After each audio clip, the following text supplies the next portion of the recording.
Yeah. Huh. Okay.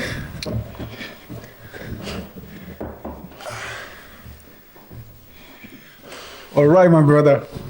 Yes, Welcome sir. to the Godson Pratt Podcast, Prinssi. Bless up. Thanks for having me, bro. How are you doing today?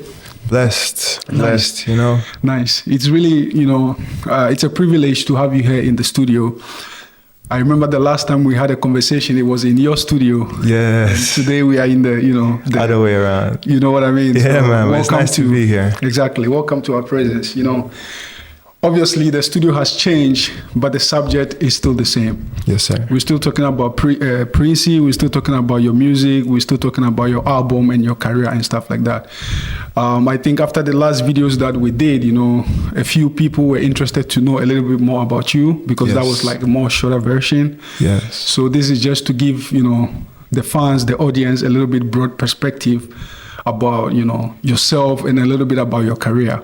Can't wait. Yeah, man. So my first question here, without, wasting too much time, is who is Prinssi? I mean, who is the man, the legend behind Prinssi? It's funny because, it's a simple question, but it's harder to answer than most would expect because I feel like it's something that I keep discovering more and more. But behind Prinssi is someone whose life has been shaped by music, by spirituality, and by discipline, Yeah. And Prinssi, the persona, is an outlet for all of those aspects of me. Right. My values, my views on stuff, and my feelings, my humanity, So that's the man behind Prinssi. Yeah, it's really interesting that you say that, you are being shaped by music, right? You started, or you were exposed to music and you started playing already at 6. Yes, sir. Right. So pretty much you grew up around music, right? Can you tell us a little bit about, your childhood and then how you were exposed to music? Man, I was exposed to music before I can even remember it. My father, he got this keyboard for me when I was a child. Yeah. There's clips of me playing on it when I was 1 year old, 2 years old. Wow. So I was exposed to music from a very young age. I was blessed to be exposed to music in such a young age and to grow up in a family where I was allowed to explore that side of me and even encouraged to do that. And I grew up with music always being intertwined in my life. I started playing classical music when I was 6 years old. I was in front of the microphone when I was 2 years old for the first time. Wow. And released my first song at 8. Do you remember how it was like to be in front of a microphone at 2 o'clock? Did you even know what a microphone was? At 2, no, but at 8, I remember. I remember we were at the studio with my father, writing my first rap lyrics and stuff like that. And already back then, I was talking about political stuff and stuff like that because I was raised very conscious. But yeah, then I went on to piano. I played classical piano for a long time. Yeah. And I moved on to playing in bands at Pop Jazz Conservatory. Right. Alongside, I started working more with my father in the studio. And then I got this love for composing music and also music technology. I'm very into mixing and engineering and stuff like that. So I feel like at every point in my life, music has played some sort of role. Right. Yeah. So, your dad is obviously a legend who also he did music from Brazil, right? Yes, sir. Reggae pioneer in Brazil. Respect to the legend, Ricky Vibes. So your mom... It's the I Vibes. I Vibes, yeah, Big Ricky. So your mom also played the violin, right? Yes, sir. Okay. That I remember too, going with my mom. The same place where I ended up practicing piano is where my mom studied violin. Okay. And I'd be 2-3 years old, just playing around the floor while she was with her teacher practicing violin. Yeah. So that also had a big influence on me, seeing my mom. Back then I didn't even like violin that much, but now I love it. Right. Yeah. So now come to think of it, Prinssi, you grew up around music. And obviously, musically, you have matured a lot. Yes. I've had the privilege or the opportunity to listen to some of your old ones and then some of the new ones. Clearly, you can see that you have evolved a lot, right? Yeah. So, but I think we are in Finland currently, right? And your last album, which was really reggae, inspired? Is it fair to say that it's like a lot of reggae inspired album? Definitely, that's the direction we're going for now. Right. Is reggae. It's the moment. Right. So do you think like that type of is that coming from your father being a legend who also did some reggae music, or how? I'd say like my connection to reggae runs deep because of that. I grew up like listening to all kinds of reggae albums, Bob Marley, Peter Tosh, Bunny Wailer, Gregory Isaacs, all of them have been a part of my whole life. But maybe when I got older, I started like rediscovering these roots. And, like once you get older, you maybe we were just talking about this before, how you start appreciating more where you come from. Right. Right. And you start realizing how important that is. Exactly. And also given like the type of music I want to do, the subjects I want to talk about and all of that, I don't really feel like rap or R&B would work the same way to carry the messages that we're bringing right now, Exactly. So my father being like a reggae pioneer definitely had its influence, but the decision was independent of that. It just felt right. 100%. But I'm fortunate to be working on this project with someone who's a reggae pioneer. That definitely like adds to the quality of the reggae we're working on right now, on another level. Right. So when people when people meet you or they hear you or they listen to your music, what do you think is like something like, what do people misunderstand about you when they first see or hear your music? Like, luckily, like I haven't had many misunderstandings, but I feel like a lot of people have noticed the transformation, and maybe some people might misunderstand where that's coming from because a lot of people haven't seen this side of me before, Yeah. A lot of my songs have been more focused on love, some partying and stuff like that. But this side of me that people might think is coming out of the blue has always been there. Yeah. It's just that right now I feel more connected than ever to that side of me. And 100%. Right now I feel like that's what I want to bring. That's what I want to show to people. Yeah. Yeah, it's interesting you say that, like you have shifted more from, at some point you even call yourself like a romantic rebel, right? Yes. So you have done more like... I still am though. I still am. I believe. But currently it seems like you are more spiritually inclined and stuff like that. Can you tell us a little bit about that journey? Well, over the past couple of years, especially, like we've talked about in the other interview, I've been more like reconnecting with myself. Yeah. And through that, I kind of realized that it's a blessing for me to be able to be making music and to express myself. Right. So I started rethinking about what I want to use that blessing for. I want to make lover tracks too, but to be able to actually bring something that brings content to someone's life and to spread a message I believe in. It feels like a waste of talent if I wouldn't use that opportunity, especially since I have it in me, you get me? Yeah. So that's the reason why we've been kind of leaning towards more of a political and not political, a spiritual, a more awakened side. Yeah. Right. So, your music is a little bit different, right? And especially in the Finnish ecosystem, like the type of music that people are currently making and the type of music that you're making is, I would say it's like more mature music, more spiritual. And like you said, also politically also is like giving a voice to the voiceless, and also trying to send love so that people can get love and hope, and stuff like that.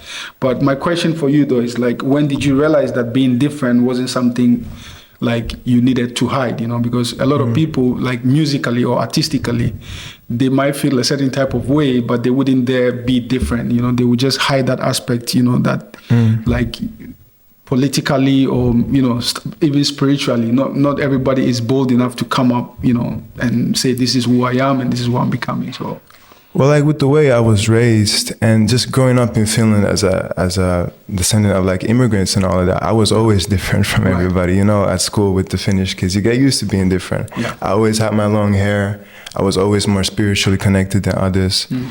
So being different is kind of part of it. And I was always taught that everyone's different, you know, no one's going to be the same as anyone. So I feel like it's more of a reason to be proud to be different. You know, this is who makes me, me. Right. You know, right, this is how I stand out from everyone else. Right.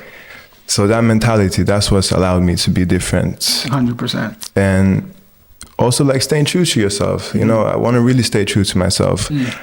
I've had situations, especially in the music industry, where people have tried to bend me this way or that way. But, you know, also like my father's been my manager, he always made sure that we've stayed strictly to what we feel is correct. 100%. If we feel like what they're saying is correct, yes, we can go that direction too. Yeah. But we're not going to go that direction just because they want us to. Yeah. You know? Yeah. Got it. I think also that's like something that, I mean, luckily for you, you have, you know, your father who's like a legend and a pioneer and also understand like the industry, you know? Yes. Because, you know, I'm from Ghana and, you know, sometimes we hear certain situation where certain musicians, when they started, because they didn't know or understand the industry or the music business, they made certain mistakes, and then later on, you know, it kind of like came back to bite them because somebody had asked them to do certain things, and then they just accepted it because they didn't understand. Yeah. In your case, lucky to say that, you know, your father is a legend who understands the business, and he's guiding you towards that. Yes. Can you tell us a little bit about where you draw, you know, inspiration from to write music? Because, like, obviously, I said, listening to your music and your album is like, you know, very mature, and, you know, like the content, the essence of it is, you know, super deep. So where do you draw inspiration from to write? Inspiration for writing comes from life, you know, but there's like so many. The other day I was visiting my grandparents, and I just saw some bees like on the flowers, and I was like, I want to write a song about bees, you know. I wrote a love song about bees, but also like the Bible, you know, I've been searching for a lot of different type of spiritual knowledge, and when I find something that feels like this resonates with me, I often bring that to my music then, you know. 100%. Also, like just conversations I have with people, experiences I hear from people, experiences I have myself, all of those work as inspiration for writing in my music. 100%. Yeah. So like musically though, or artistically, you know, how do you kind of like keep yourself grounded? Because, you know, I mean, clearly you are still like fairly young, so to speak, right? Yes. So it's like when you are young, it's very easy to get, you know, drifted into a lot of different things, right? But to be successful in music, you have to be grounded and like very focused. So how do you, like, in a way, keep yourself grounded and focused so that you are able to follow through on the passion? It's discipline, you know, and it's like really also knowing the truth, because I feel like in music, a lot of people think that music is just partying and just fun and stuff like that. Yeah. They see the music videos, they see the studio sessions and glamour, but actually it's a lot of work, you know. Yeah. You got to be, especially if you're independent, you're running a label by yourself practically. 100%. If you have multiple artists, it's a multiple artist label, but practically you're running your own label. Yeah. And you have to be able to put in the same work as a label would. That means you have to be reaching out to people. You have to be making content. You have to be making music.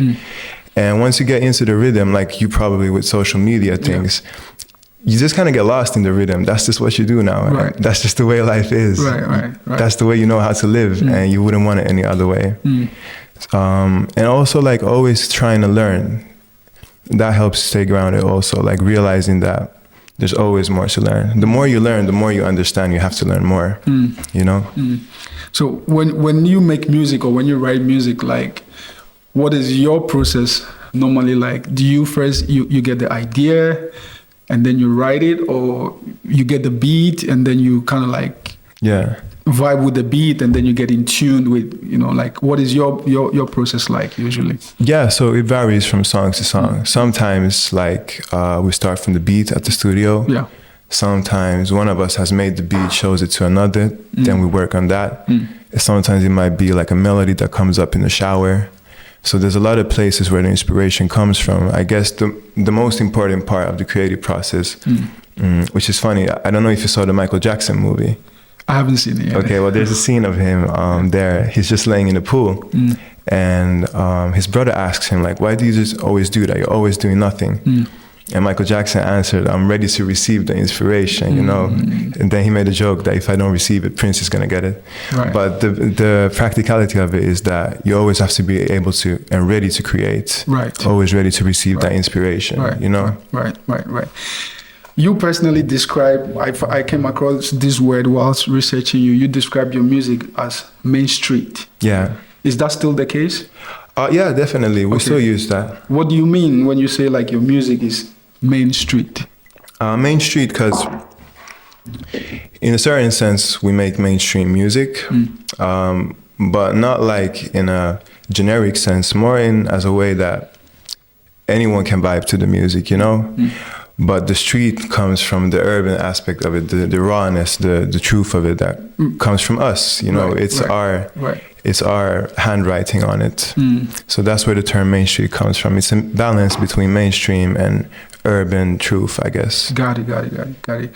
And, you know, so obviously you have done music in like a few different genres, right? Like you've done R&B, you've done hip hop, have you done like some Latin and Brazilian and stuff like definitely. that? Okay, how do you know when a song sounds like you rather than just sounding good? You know what I mean?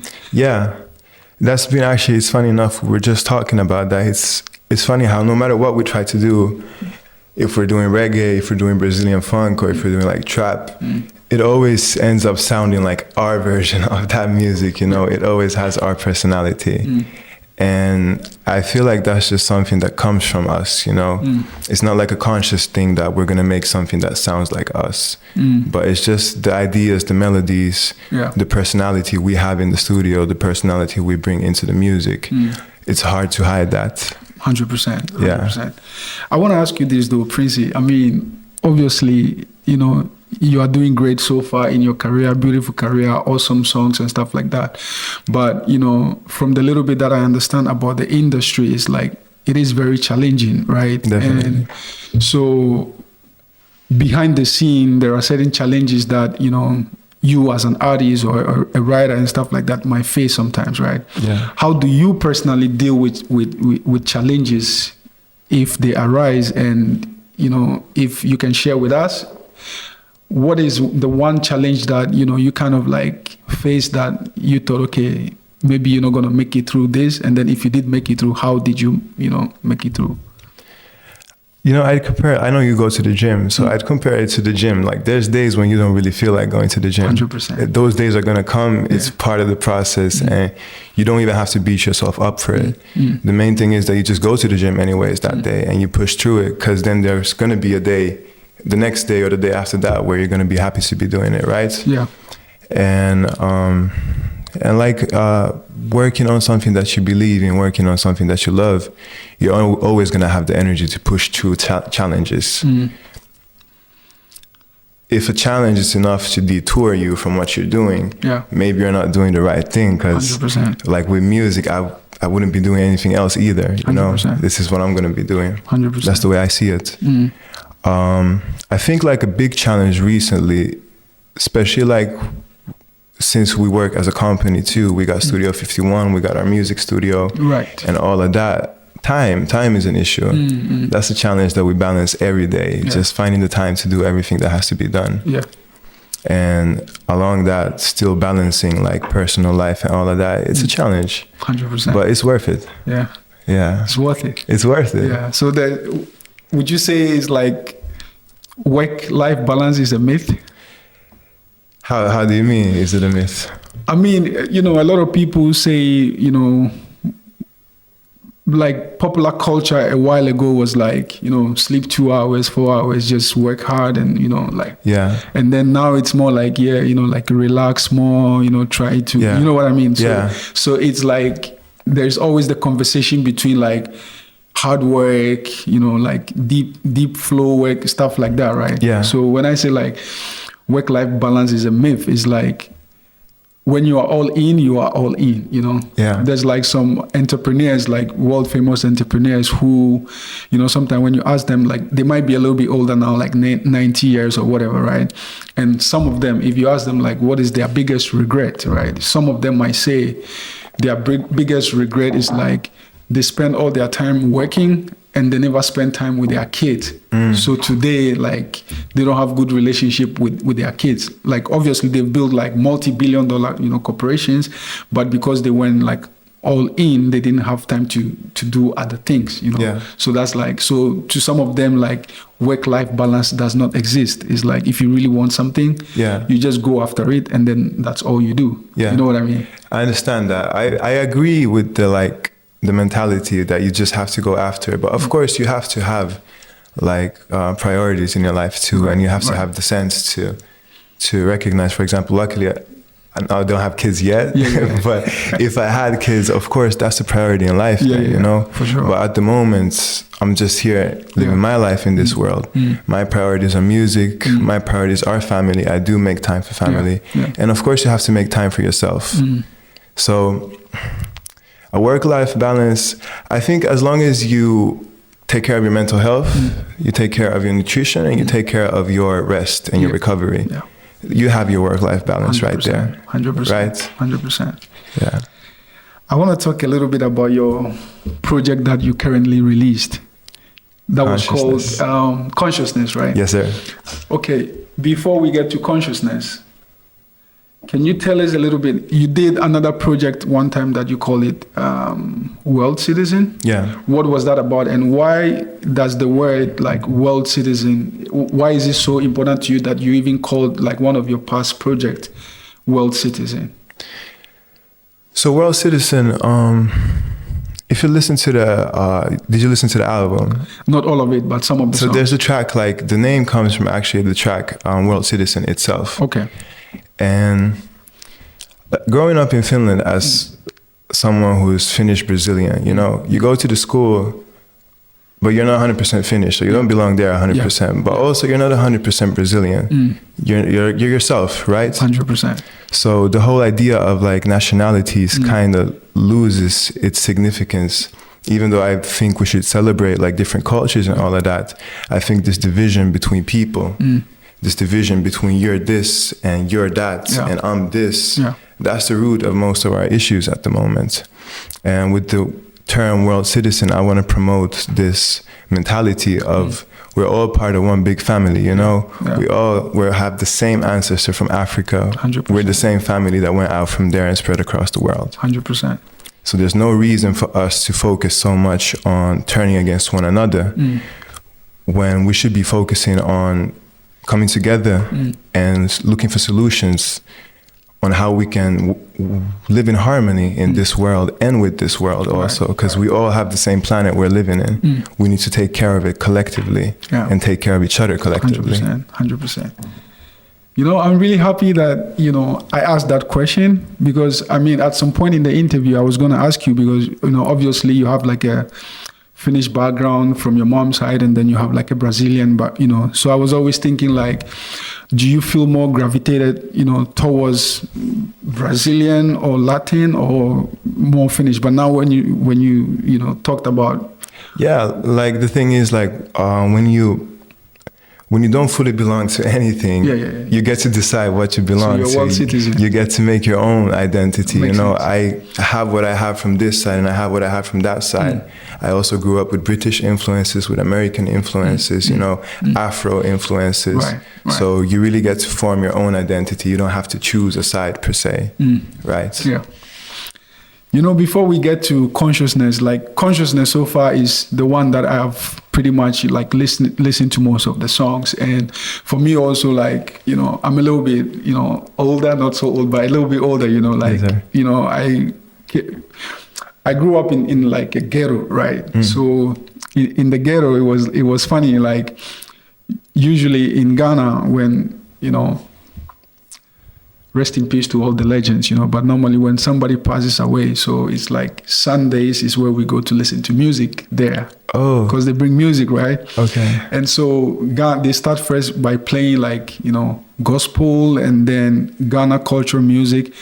And then in the evening, they play reggae music, right? For real? Yeah, so we used to go there and, stand there like for hours and hours, and like we don't even know who it is and what music is. Like, we don't even know what is going on, but we know like in the evening they're gonna play reggae music. Yeah. So we just go stand by until evening, and then when the reggae music start, we kind of like go straight to, you know. So Love that. pretty much, I also grew up like, you know, on reggae music. Love that. And, you know, listen to some of the legends, right? So when I listen to Consciousness, like your songs and stuff like that, it kind of take me back to those, you know, like I hear those sounds, those messages, you know, like I hear, you know, like greatness in your music, right? But before we go to Consciousness, I think you have one song, it's called like Never Back Down. Or Never Look Back? Never Look Back, yes. Yeah. What is the inspiration behind that song? So Never Look Back, it was part of the album World Citizen. Yeah. And actually it had World Citizen also, which was another like reggae hip hop track. Right.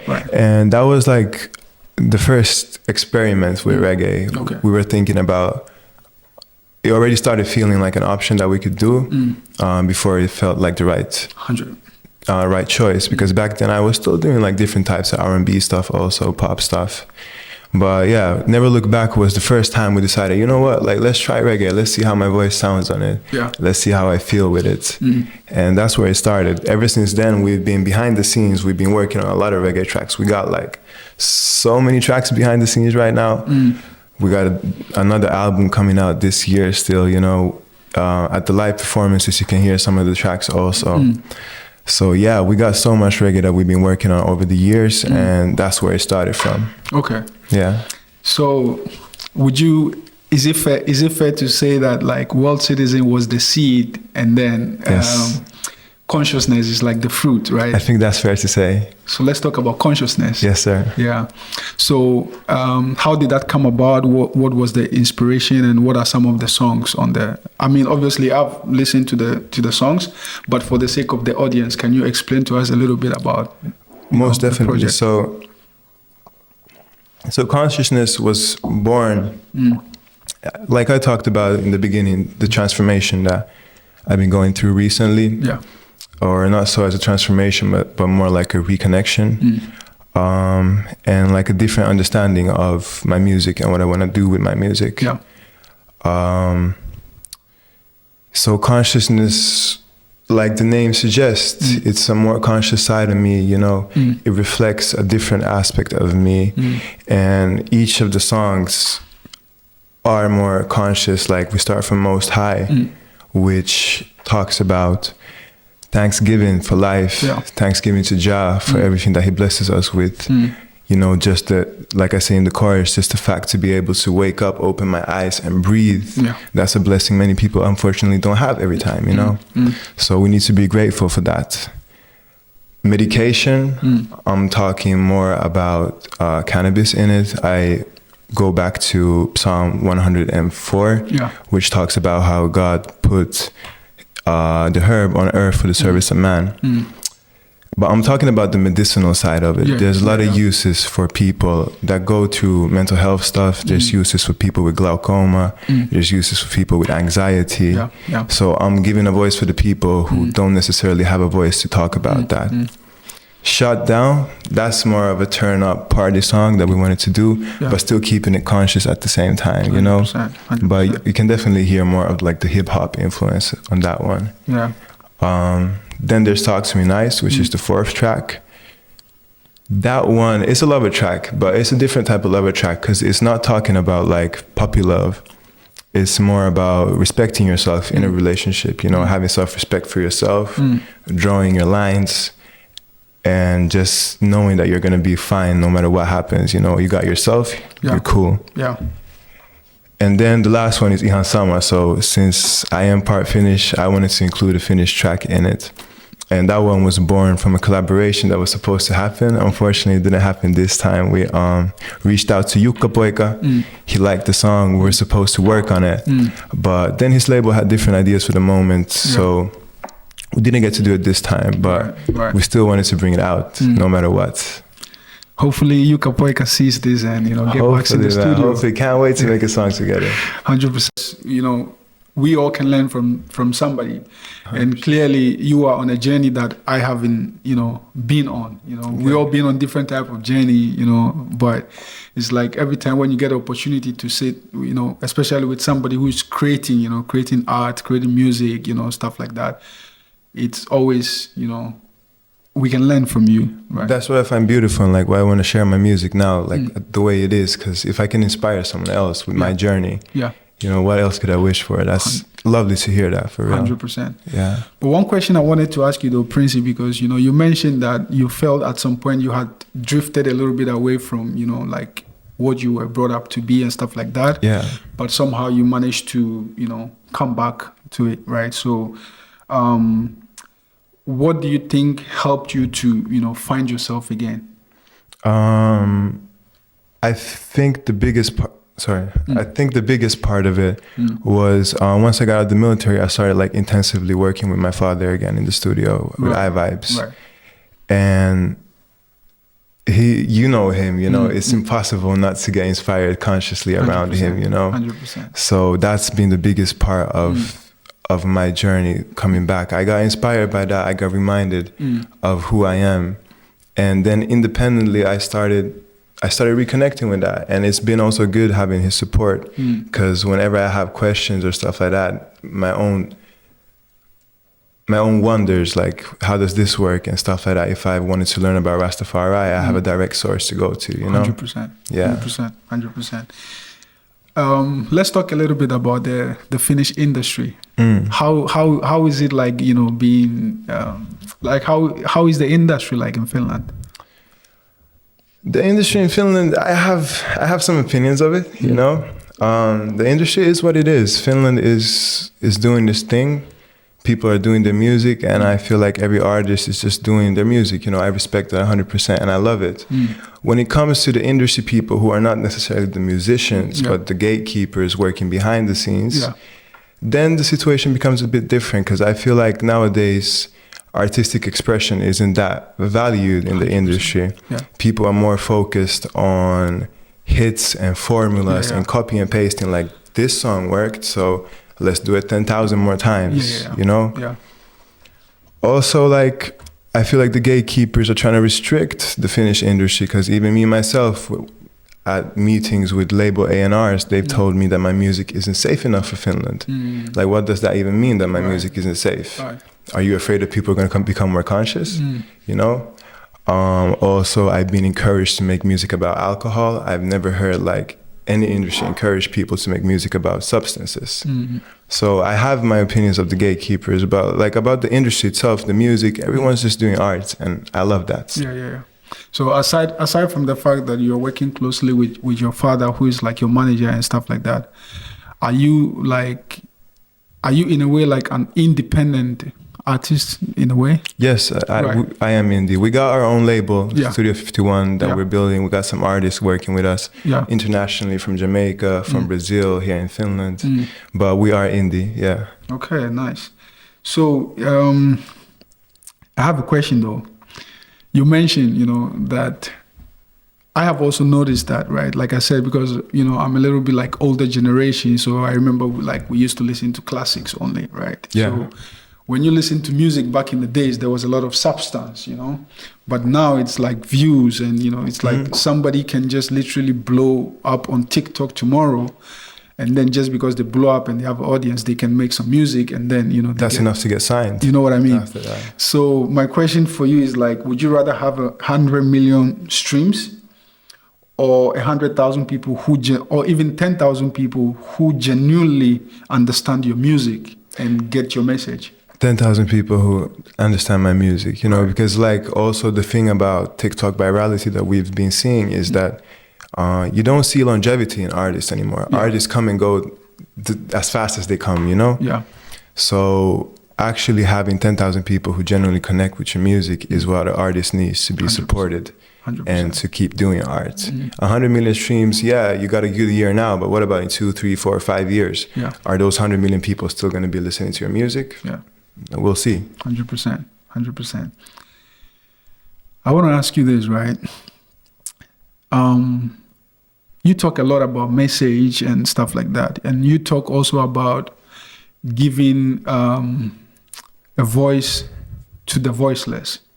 When you talk about message, what is your message? And when you talk about, giving a voice to the voiceless, who is the voiceless? Well, first about the message is love, and like recently I've got a deeper understanding of what love is, because often when we talk about love, even myself in my songs and stuff like that, you think about romantic love, you might think about family love, but still love is more than a feeling. It's a connection that we should all have with each other. Like Christ said, do unto others as you want to be done to yourself. 100%. So you should be able to love even your enemies, you should be able to love everyone. It's hard, but it's something I strive for, and it's something I want my music to inspire people to do also. Yeah. Now, speaking for the voiceless, the voiceless is everyone who might be ignored or by the system, ignored or silenced by the system, by the distractions that we have nowadays, I'm talking for the people who, how would I say that? I'm talking for the people who don't necessarily have the chance to express themselves the same way. The people who wish they could talk about certain social issues, but they can't express them. Yeah. And I'm talking about for the people also who can't express as openly as they want to also their spiritual knowledge and their spiritual or conscious views. Right. So let's say that everything goes according to plan. I don't know what your plans are, I don't know what, your management's plans They're and big. stuff like that. Yeah. They're big. But let's say like everything goes according to plan, right? Where do you see Prinssi at in 5 years if everything that you have planned now works out? Prinssi is touring internationally. Prinssi is at the studio all the time, but not much is gonna change. Maybe the studios are gonna be different. Maybe the countries and the hotels are gonna be different. But I'm just gonna be creating music. 100%. That's the vision. 100%. Creating music and also working on our label. Working on our family business and stuff like that. Right. There is a saying that never tell a big idea to small minds. So all smart people always keep their biggest ideas to them. Yes. But for the sake of the fans and the audience, I want to ask you, what is the biggest dream you currently have that you are even afraid to say out loud? I'm not afraid to say it out loud, but I want to win a Grammy. That's the dream right 100%. now, That's the goal. 100%. I want to win a Grammy. 100%. Yeah. So if maybe in the next 6 years, 10 years, if we sit across from you,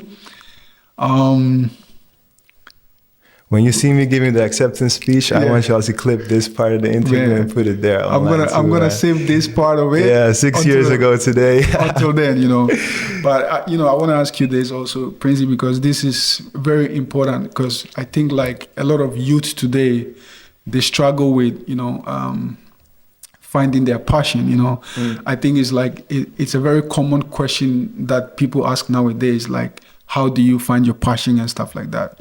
Not everybody gets lucky to be able to discover their passion at 6, or stuff like that. Or even at 20 or 30 or ever. 40, 50, even sometimes 60. Yeah. Because this question sometimes is even been asked by people who are like 60 years old, right? You must have been lucky to have found your passion at 6 or possibly even at 2 already, because like you said, you were in front of a microphone already at 2 years old, right? Yeah. If you could sit across from the 6-year-old version of you, the kid who had just started playing piano, what would you tell him? First thing I would tell him is to stay more awake in piano classes, because you're going to need that later, You're going to need that later. My father kept telling it to my mom too, but it is what it is. We caught up later then. 100%. But also, like, for example, I remember when I was 8 years old, I released my first song. And I took it down because kids started bullying me. Because as a child, you don't really see the bigger picture. You just care about the people bullying you at the moment. Yeah. So I would tell that child to just like, never mind what other people think, you know, 100%. just do it. Just go ahead, because you're going to be doing this later. You might as well get a head start right now. 100%. 100%. And then one more question that I wanted to ask you also is like, for the people out there who currently might be, drifting away from their original self, or, having whatever type of challenges or stuff like that, could be like artistically or in life or whatever, it seems like you have a lot of experience, both like, spiritually and, stuff like that. If you could give one message to them, what is the first thing that comes into your mind that you could? It's okay to fall down as long as you pick yourself back up, you know? 100%. You don't have to beat yourself up also for getting lost. Yeah. Anyone can get lost. It's easy. There's no shame in that. The most important part is recognizing that and always looking to become a better version of yourself, 100%. to become something more. 100%. You know? 100%. We're going to let you go very soon because, we know you have a lot of projects that you're working on. But my last question for you, Prinssi, is if somebody wants to listen to any of your song, where do you think they should start and why? Most High. Start from Most High, because that's the truest song I've made right now. Like, all my songs are truth. All my songs are my own experience. But Most High is what I feel is representing me at the moment. 100%. So if you want to know who Prinssi is, go listen to Most High. 100%. You know? So Most High. Yes, sir. Jah Rastafari. Jah Rastafari. Give thanks and praise. Jah love. If anybody wants to follow you and learn more about your journey, your career, your music and stuff, like where can they follow you? Prinssi on Instagram, TikTok, YouTube, Spotify. So that's Prinssi, Prinssi. Yeah. All right. We thank you so much for coming on the Godson Pratt Podcast. We really appreciate your time. Hopefully, we're going to do another episode or session, and hopefully you have a Grammy Award. Yeah, let's come back to this, definitely. Respect. Yes, good luck, man. brother. Good luck. Thank you Cheers. so much for having me. Respect, man. God bless. Yeah.